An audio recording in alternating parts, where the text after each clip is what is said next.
प्यार पे छात्र, आज का सेशन आप सभी बच्चों के लिए बहुत ही ज़्यादा खास होने वाले हैं। और आज की इस सेशन में हम बात करने वाले हैं केमिस्ट्री मॉडल सेट 1 का। हम माफ़ी चाहते हैं मेरे प्यार छात्र कि कल हम अगर वीडियो रिकॉर्डिंग कर रहे थे तो उस टाइम बारिश पड़ रहा था। तो बारिश में पता है कि बहुत सारे छात्र को समझ में भी नहीं आया होगा, तो उसके लिए हम माफ़ी चाहते हैं मेरे प्यार छात्र। और हम ये वीडियो फिजिक्स का मॉडल सेट 1 का ये वीडियो अच्छे तरीके से बना के हम आप लोग को ज़रूर बताएंगे नेक्स्ट वीडियो में। तो मेरे प्यारे छात्र, ये प्रश्न आप सभी बच्चों के लिए बहुत ही ज़्यादा खास होने वाले हैं। और ये प्रश्न में जो आप लोग के लिए लेके आए हैं, ये प्रश्न आपका आ जाएगा मॉडल सेट केमिस्ट्री का 1। मतलब ये प्रश्न जो है ना आपको 2025 में पूछा गया था, तो हमें चांस है कि ये 26 में भी पूछ सकता है। तो सभी छात्र एक बार क्या कहते हैं, इस वीडियो को शेयर जरूर करिएगा और कमेंट में जय माँ सरस्वती जरूर लगाइएगा, ताकि आप लोग एग्जाम में बहुत ही अच्छे मार्क्स से पास हो जाए। तो चलिए मेरे प्यार छात्र, अगर वीडियो अच्छा लगता है तो कमेंट करके शेयर जरूर करिएगा।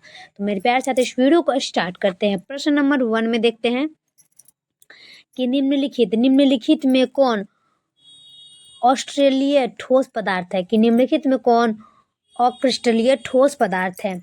आप लोग का आंसर हो जाएगा कांच। कांच जो है ना अक्रिस्टलीय है। याद रखें मेरे प्यार छात्र, कांच क्या है? कांच है अक्रिस्टलीय पदार्थ, जिसका आंसर होता है सी, ऑप्शन नंबर सी।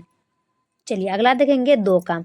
अब देखिए 2 में कह रहा है कि सोडियम ऑक्साइड Na2 में सोडियम को ऑर्डिनेशन संख्या कितनी है। क्या कह रहा है कि सोडियम ऑक्साइड Na2 में सोडियम की ऑर्डिनेशन संख्या कितनी होती है। सोडियम की ऑर्डिनेशन संख्या कितनी होती है, चलिए हम देख लेते हैं। तो 4 होती है। याद रखें मेरे प्यारे छात्र कि सोडियम की NO2 जो है, सोडियम है ऑक्साइड, मतलब सोडियम ऑक्साइड Na2 में जो है ना सोडियम ऑर्डिनेशन की संख्या 4 होती है, ऑप्शन नंबर बी। चलिए अगला देखेंगे 3 का। 3 में कह रहा है कि किसी विलियन में 2 से ml में 2 ग्राम NaOH घुले हैं, विलियन की मोलरता क्या होगी। क्या कर रहा है प्रश्न की किसी भी विलियन में 2 से ml में 2 ग्राम NaOH घुला हुआ है, तो विलियन की मोलरता क्या होगी। तो चलिए मेरे प्यारे छात्र, हम विलियन की मोलरता देख लेते हैं।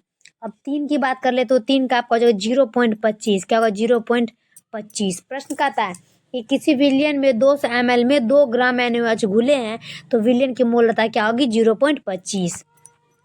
चलिए 4 का कि निम्नलिखित में किसका हिमांक अवनमन अधिकतर होता है। याद रखेंगे कि निम्नलिखित में किसका हिमांक अवनमन अधिकतर होता है, याद रखिए सभी छात्र। और 4 का आपका आ जाएगा K2SO4। मतलब K2SO4 जो है ना हिमांक का अवनमन है। क्या होगा, K2SO4 हिमांक का अवनमन है, ऑप्शन नंबर ए। चलिए अगला देखेंगे 5 का कि 96,500 कूलम 96,500 कूलम विद्युत CuSO4 के विलयन से मुक्त करता है। क्या कह रहा है कि 96,500 कूलम जो है वो कॉपर सल्फेट में विलयन के मोलरता काम करता है। चलिए हम देख लेते हैं।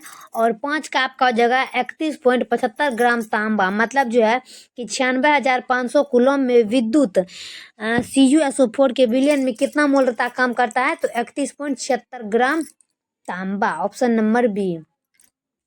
चलिए अगला देखेंगे हम 6 का कि द्रवित सोडियम क्लोराइड के विद्युत अपघटन के कैथोड पर मुक्त होता है। याद रखेंगे क्या कर रहे हैं, देखिए मच्छर इतना सारा आ रहा है कि क्या बताएं आपको, लाइट भी कट चुका है।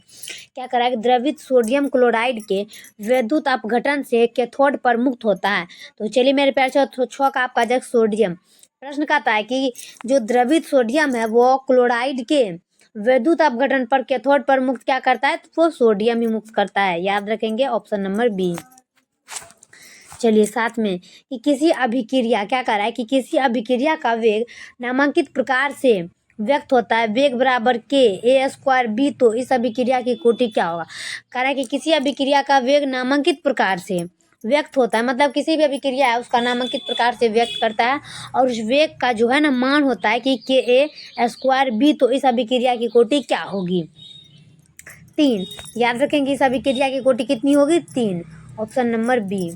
चलिए अगला देख लेंगे हम 8 का, कि निम्न में कौन लायोफिलिक कोलाइड है। क्या कर रहा है कि निम्न में कौन लायोफिलिक कोलाइड है, याद रखेंगे सभी छात्र। और 8 का आपका आंसर आ जाएगा गोंद। गोंद जो है ना लायोफिलिक कोलाइड है। गोंद क्या है, lyophilic colloid, option number B. चलिए अगला देख लेंगे हम 9 का, कि जैव उत्प्रेरक क्या होता है। क्या करा है, जैव उत्प्रेरक क्या होता है। 9 का देखेंगे, जैव उत्प्रेरक होता है एक इंजाइम। क्या होता है, एक इंजाइम। प्रश्न कर रहा है कि जैव उत्प्रेरक क्या होता है, एक इंजाइम। ऑप्शन नंबर ए लगाएंगे हम, एक इंजाइम।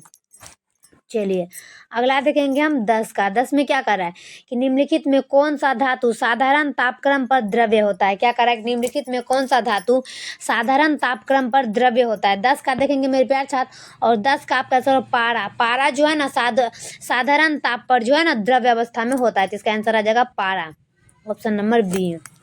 चलिए अगला देख लेते हैं हम 11 का, सल्फाइड अयस्क का समाहरण किया जाता है। क्या कर रहा है कि सल्फाइड अयस्क का समाहरण किया जाता है। 11 का सभी मेरे प्यारे छात्र देखिएगा, और बहुत ही ज़्यादा खास प्रश्न कर रहा है, सल्फाइड अयस्क का समाहरण किया जाता है। 11 का देखेंगे, और 11 का आपका आंसर आ जाएगा फैन उत्प्लावन विधि द्वारा। क्या होगा, फैन उत्प्लावन विधि। प्रश्न कहता है कि सल्फाइड अयस्क का समाहरण किया जाता है फैन उत्प्लावन विधि द्वारा, ऑप्शन नंबर बी।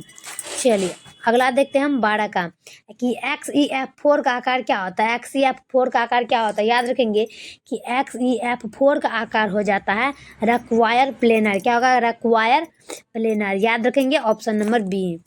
चलिए अगला देखेंगे हम 13 का, निम्नलिखित में सबसे प्रबल लिविश अम्ल क्या है। क्या कर रहा है कि निम्नलिखित में सबसे प्रबल लिविश अम्ल क्या है।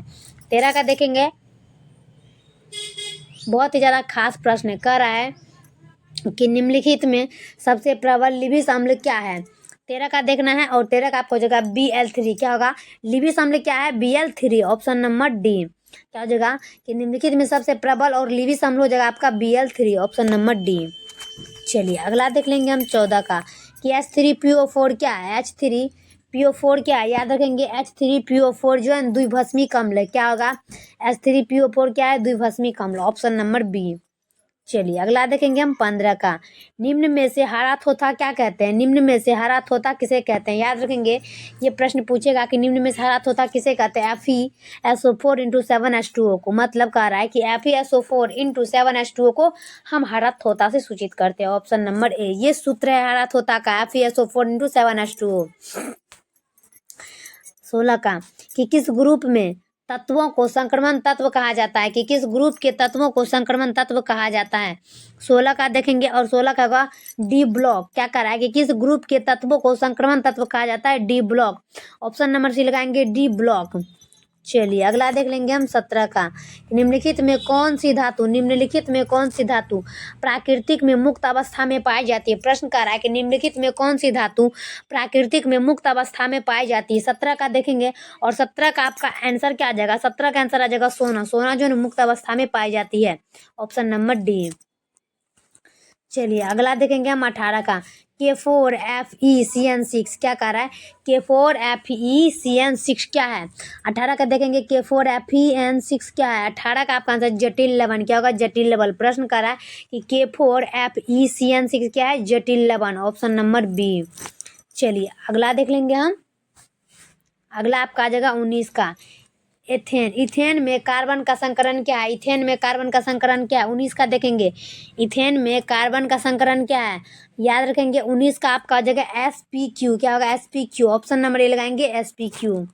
चलिए 20 का देख लेते हैं, कि एल्कीन का सामान्य सूत्र क्या होता है। याद रखेंगे, एल्कीन का ये पूछेगा, एल्कीन का सामान्य सूत्र आ जाएगा आपका CnH2n। क्या होगा, CnH2n, ये पूछेगा आपको एग्जाम हॉल में, ऑप्शन नंबर ए है CnH2n, एल्कीन का सूत्र, ऑप्शन नंबर ए। चलिए 21 का, कि एल्कील हैलाइड क्या होगा, एल्कील हैलाइड को अल्कोहल में बदला जाता है। एल्कील हैलाइड को अल्कोहल में बदला जाता है, तो चलिए देखते हैं विस्थापन अभिक्रिया द्वारा। क्या कर रहा है कि एल्कील हैलाइड को अल्कोहल में बदला जाता है, तो विस्थापन अभिक्रिया द्वारा क्या करता है, विस्थापन अभिक्रिया द्वारा जो है ना एल्कील हैलाइड को अल्कोहल द्वारा में बदला जाता है, ऑप्शन नंबर बी। चलिए ग्लिसरॉल एक डैश है, ग्लिसरॉल एक डैश है, याद रखेंगे, ग्लिसरॉल एक ट्राईहाइड्रिक एल्कोहल है। क्या होगा, ग्लिसरॉल क्या है, ट्राईहाइड्रिक एल्कोहल है, ऑप्शन नंबर डी लगाएंगे, ये प्रश्न पूछेगा आपको। चलिए अगला देख लेते हैं हम 23 का, कैल्शियम कैल्शियम फॉर्मेट शुष्क स्रवत देता है, कैल्शियम फॉर्मेट शुष्क स्रवत देता है, याद रखेंगे। और 23 का आपका हो जाएगा HCHO, क्या कह रहा है कि कैल्शियम फॉर्मेट का शुष्क स्रवण देता है, तो HCHO ऑप्शन नंबर ए। चलिए अगला देख लेंगे हम 24 का, कि कार्बनिक ग्रुप में कार्बन परमाणु होता है, याद रखेंगे कि कार्बनिक ग्रुप में कार्बन परमाणु होता है। 24 का देखेंगे और 24 का आंसर होगा sp3 हाइब्रिडाइज्ड, क्या कह रहा है कि sp3 hybridised option number B. चलिए अगला देख लेंगे हम 25 का, कि मिथाइल एमीन को बनाया जा सकता है, मिथाइल एमीन को बनाया जा सकता है। 25 का आपका आंसर हो जाएगा हाफमैन्स ब्रोमाइड अभिक्रिया, हाफमैन्स ब्रोमाइड अभिक्रिया, मिथाइल एमीन को बनाया जाता है कि हाफमैन्स ब्रोमाइड अभिक्रिया, ऑप्शन नंबर बी। चलिए अगला देख लेंगे हम 26 का, इंजाइम क्या है, क्या कर रहा है कि इंजाइम क्या है। 26 का देखेंगे, इंजाइम आपका आ जाएगा protein, protein enzyme, option number C लगाएंगे। इंजाइम क्या है, प्रोटीन, ऑप्शन नंबर सी। चलिए अगला देखेंगे हम 27 का, निम्न में से कौन सा रेशा पोलीएमाइड का बना होता है, कि निम्न में से कौन सा रेशा पोलीएमाइड का बना होता है। 27 का देखेंगे और 27 का हो जाएगा नाइलॉन, क्या होगा, नाइलॉन। प्रश्न कर रहा है कि निम्न में से कौन सा रेशा पोलीएमाइड का बना होता है, नाइलॉन, ऑप्शन नंबर सी। चलिए अगला देखेंगे हम 28 का, कि निम्न में कौन सी दवा बुखार को कम करता है, याद रखेंगे एंटीबायोटिक, क्या कर रहा है कि निम्न में से कौन सी दवा बुखार को कम करता है, तो एंटीबायोटिक, ऑप्शन नंबर सी। जो छात्र को नहीं पता है कि बुखार में कौन सा दवाई दिया जाता है, तो एंटीबायोटिक दे देना, बुखार उसका कम हो जाएगा, ऑप्शन नंबर सी। चलिए अगला देखेंगे 29 का, कि बिना किसी लत और परिष्करण के निम्न में कौन दर्दनाशक के रूप में प्रयोग किया जा सकता है, क्या कह रहा है कि बिना किसी लत और परिश्रम के निम्न में कौन दर्दनाशक के रूप में प्रयोग किया जाता है।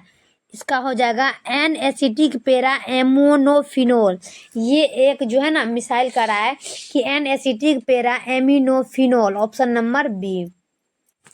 चलिए लास्ट देख लेते हैं, लास्ट आपका जगह 30 का, शॉर्टकी दोष के कारण ठोस का घनत्व क्या होता है। शॉर्टकी दोष के कारण ठोस का घनत्व घट जाता है, क्या होगा कि शॉर्टकी दोष के कारण ठोस का घनत्व घट जाता है, ऑप्शन नंबर बी। तो मेरे प्यारे छात्र वीडियो कैसा लगता है कमेंट बॉक्स में जरूर बताइएगा। इस वीडियो को जितना हो सके उतना शेयर करिएगा ताकि सभी विद्यार्थी के पास पहुँच जाए। और तब तक के लिए हम नेक्स्ट वीडियो में मिलते हैं। जय हिंद, जय भारत।